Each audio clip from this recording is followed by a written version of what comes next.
Toujours à l'écoute du monde agricole, le Fonds interprofessionnel pour la recherche et le conseil agricole, FIRCA, vient de donner un coup d'accélérateur au développement de la filière EVEA en Côte d'Ivoire.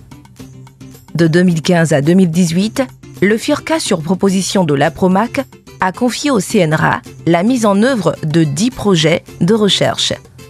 Conformément à ces procédures, le FIRCA a organisé du jeudi 12 au vendredi 13 décembre 2019 à Grand-Bassam l'atelier de restitution des 10 projets aux principaux acteurs de la filière.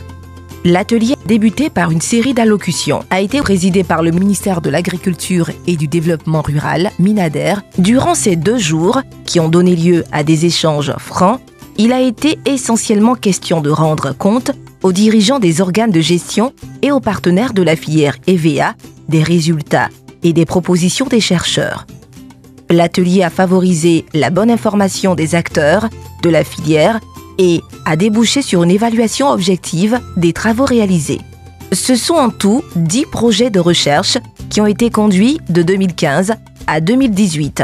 Désormais, les producteurs d'EVEA et les usiniers ont, entre autres, des données éprouvées sur la fertilisation organique en pépinière et en culture immature, l'élaboration d'une clé d'identification clonale, les technologies de valorisation des graines d'EVEA, le taux de séquestration du carbone par une plantation d'EVEA en Côte d'Ivoire, les molécules et appareils de traitement du Corinespora, etc. De quoi susciter la fierté du DG du CNRA. Les résultats que nous présentons sont les résultats de nos activités de recherche qui sont effectivement financées par le FIRCA. Mais c'est une manière pour nous également de montrer tout ce que nous faisons et tout notre savoir-faire en la matière. Et donc pour nous c'est important et surtout pour que nos chercheurs qui travaillent là-dessus puissent effectivement véritablement montrer ce dont il est capable de faire, surtout qu'on attend ces résultats pour le monde des producteurs.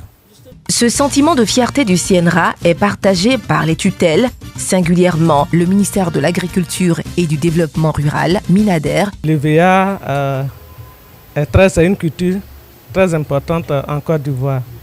Et ces dernières années, il y a pas mal de problèmes dans cette filière. Depuis 3 ans, le FIRCA avec l'APROMAC, donc ils mènent des travaux de recherche avec les chercheurs du CNRA. Donc c'est la restitution aujourd'hui qui est faite à ce jour. Et donc le ministère de l'Agriculture ne peut pas être en marge de cet atelier.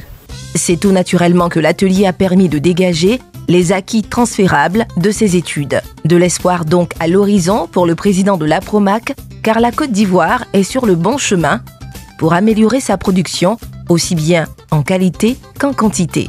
La recherche, c'est du côté scientifique. Mais retenez que la pratique sur le terrain, ce sont nos producteurs.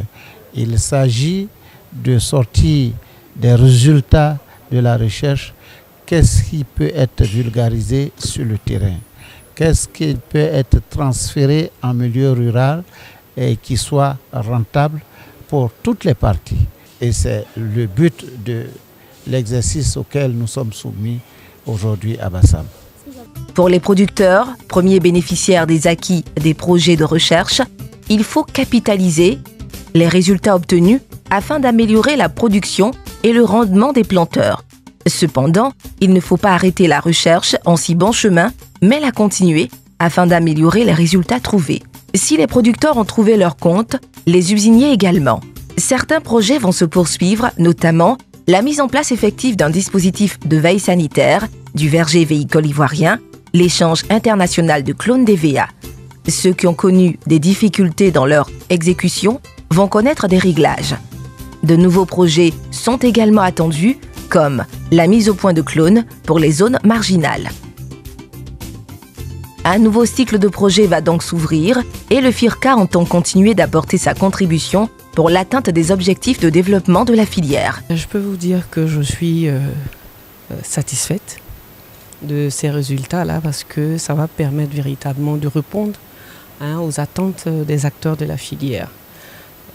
Il y a encore d'autres défis c'est vrai, mais déjà avec ce que nous avons, nous pensons que par le canal de la vulgarisation, certains acquis pourront véritablement aider nos producteurs. Il y a des opérateurs qui font de l'encadrement. Donc nous avons déjà formé les agents de l'assistance technique pour leur permettre justement de pouvoir transférer ces acquis-là. Et il y a aussi des projets pilotes que nous allons initier parce que c'est bien d'avoir des résultats de la recherche, mais tout n'est pas immédiatement transférable. Donc il faut aussi véritablement faire des essais encore, je veux dire en termes de projets pilotes, avant d'aller à échelle. L'atelier a pris fin avec la récompense par le président de l'APROMAC des coordonnateurs des 3 projets les mieux conduits.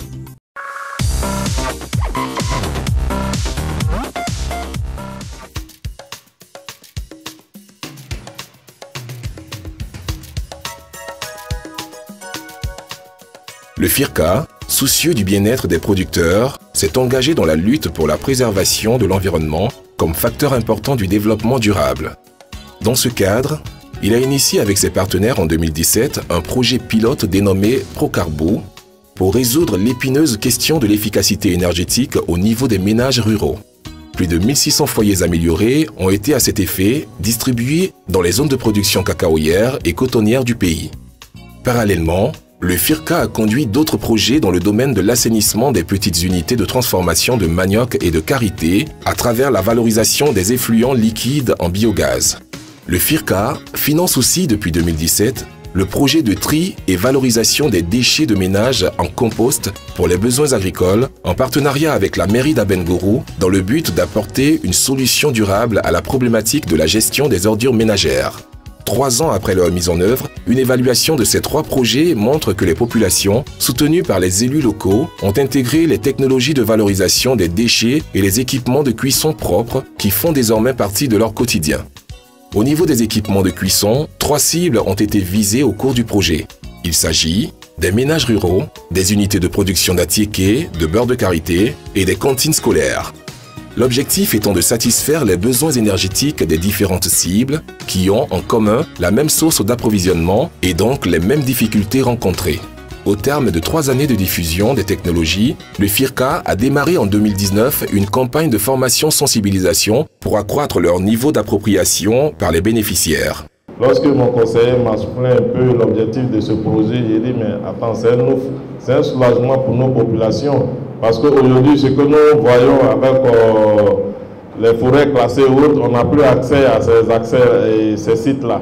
Donc je pense que s'il y a un projet de ce genre qui peut nous permettre d'économiser encore, non seulement en effort, et puis nous allons préserver aussi nos forêts, je pense que ça c'est une bonne action qu'on doit soutenir pour que ce projet puisse marcher dans notre localité.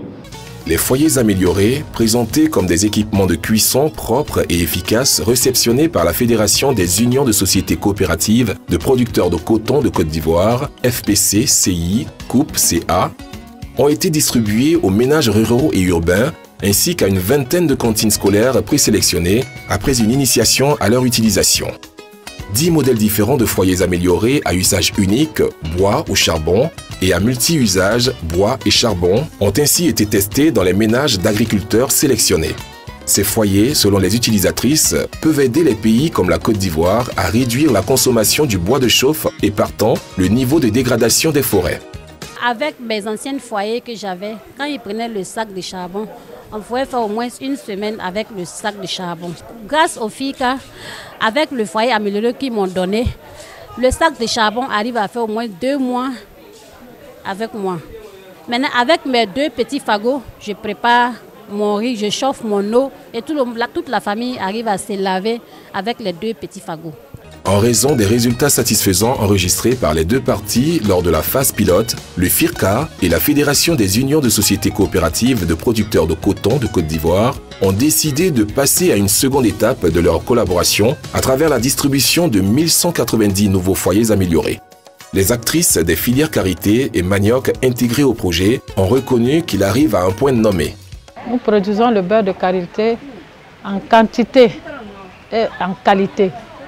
Avant, quand tu commences le matin à 7 h, il faut pour finir là, jusqu'à 20 h. Or maintenant, On finit à 13h, souvent même midi. Donc vraiment, avec ces foyers-là, on est très à l'aise.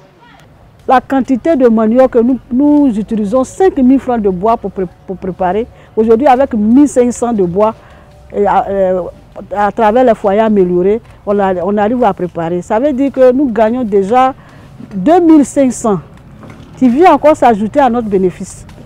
Au regard de l'engouement suscité dans les zones du projet, le FIRCA et ses partenaires continuent la sensibilisation afin d'encourager l'adoption et l'utilisation des foyers améliorés par tous les ménages et sur toute l'étendue du territoire. Ces actions, très appréciées, sont relayées par les populations. On veut que tous les gens n'aient qu'à prendre les fournées pour préparer ça. C'est trop bon. Tu peux te bien habiller pour préparer. Tes enfants mangent, il n'y a pas de maladie dedans. Tous les gens mangent ton manger, tu es bien propre. Si les foyers améliorés contribuent significativement à la réduction du bois de chauffe nécessaire à la production du beurre de karité et atténuent son impact négatif sur la santé, l'environnement et le climat, l'installation des biodigesteurs associés au projet leur assure encore le traitement de l'eau de barattage du karité pour produire du biogaz. La matière première ici, c'est l'eau de barattage. Après le barattage, recueillir un liquide chargé en matière grasse. Donc elle laisse décanter pour recueillir les tourteaux. Ça servirait de combustible comme des briquettes. Maintenant le cirnageant, c'est ce qui est mis dans le biodigesteur. Ici c'est un biodigesteur de 20 mètres cubes chacun. Il y en a deux qui se côtoient. Chaque biodigesteur a la capacité maximale de traiter 400 litres de liquide organique par jour. Ici, le biogaz peut servir à la cuisson